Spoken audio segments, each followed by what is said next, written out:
इतने खुशी की बात है कि जो 20 बरस से नीतीश कुमार 400 रुपया पेंशन दे रहे थे भीख, वो अब 1 करोड़ लोगों को 1100 मिलने लगा। आशा का मानदेय बढ़ गया, रसोइया का सैलरी डबल हो गया और बिजली मुफ्त हो गई, 125 यूनिट बिजली मुफ्त हो गया और आज आंगनवाड़ी वर्कर को भी राहत मिली है। मैं यही बात तो जनसुराज में बता रहा हूँ कि खाली लोगों ने अभी वोट नहीं दिया है, लोग सभाओं में आना शुरू किए तो इतना काम हो गया। आप अंदाजा लगाइए जिस दिन लोग वोट देकर नया व्यवस्था बनाएंगे, कितनी बड़ी क्रांति, कितनी बड़ी सुविधा लोगों के लिए यहाँ हो जाएगी। बिहार के बच्चों को पढ़ाई और रोजगार के लिए बाहर नहीं जाना पड़ेगा। प्रशांत जी क्या आपके डर से बिहार के लोगों को फायदा पहुंचना? नहीं, मेरे डर से नहीं, ये जो जनता घरों से निकली है इसके जनता के डर से, क्योंकि अभी तक लोग इसलिए काम नहीं करते थे कि उनको मालूम था कि लालू जी के डर से नीतीश भाजपा को वोट पड़ेगा और मोदी जी के डर से लालू जी को मुफ्त में वोट मिल जाएगा।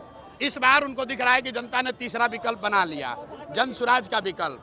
तो ये जनता का डर है, लोग जान रहे हैं कि अगर हम लोग काम नहीं करेंगे तो जनता जनसुराज के साथ जाएगी। जनता ने ऐसे भी जनसुराज के साथ जाने का मन बना लिया है। अब जाते जाते जितना जनता को इनको देना है दे ले, क्योंकि ये जनता का हक का पैसा है जो लूट कर ये तिजोरी में भरे हुए हैं। अब जनता के लोगों को मिल रहा है, जनता को मिल रहा है, इसकी खुशी है।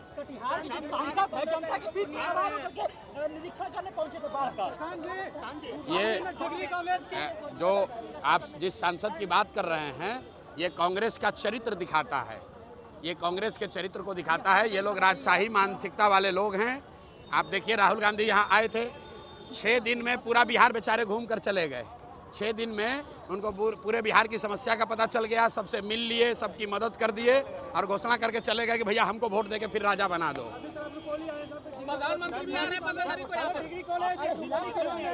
मेरे भाई, आप कह रहे हैं डिग्री कॉलेज होना चाहिए बिहार में। यहाँ रुपौली में एक भी जब स्कूल नहीं है, प्राथमिक विद्यालय नहीं चल रहा है, आप डिग्री कॉलेज का बात कर रहे हैं।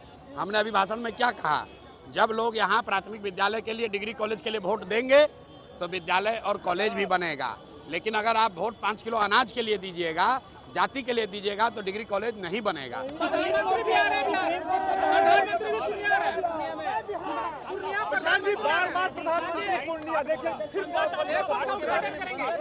भाई ये जनता की ताकत है, सारे नेताओं को जमीन पर उतरना पड़ेगा। राहुल गांधी 55 बरस में एक दिन एक रात भी बिहार में नहीं बिताए थे। हमने प्रेस में कहा और 10 दिन आकर यहाँ बिहार में रहना पड़ा।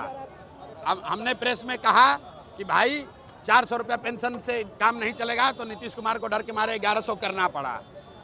मोदी जी आकर यहाँ ट्रेन का घोषणा कर रहे थे, हमने कहा कि भैया हम लोग को ट्रेन नहीं चाहिए जिस पर कि बैठकर हमारे बच्चे गुजरात महाराष्ट्र में मजदूर बनकर जाएं, हम लोग को यहाँ फैक्ट्री चाहिए। तो मोदी जी अब बात कर रहे हैं पलायन की। देखिए पूरे बिहार में बात हो रहा है पलायन का। क्यों हो रहा है? आज तक तो नहीं हुआ, इसलिए कि हम लोग, अब जनता ने बात समझ लिया है, हम लोग को ट्रेन नहीं चाहिए, बस नहीं चाहिए, हम लोग को पहले फैक्ट्री चाहिए, रोजगार चाहिए, पलायन बंद होना चाहिए। मोदी को भी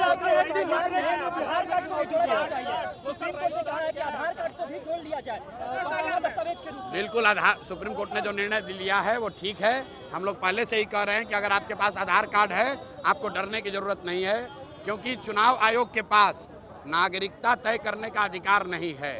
नागरिकता तय करना चुनाव आयोग के अधिकार क्षेत्र के बाहर का मसला है, इसलिए किसी को डरने की जरूरत नहीं है।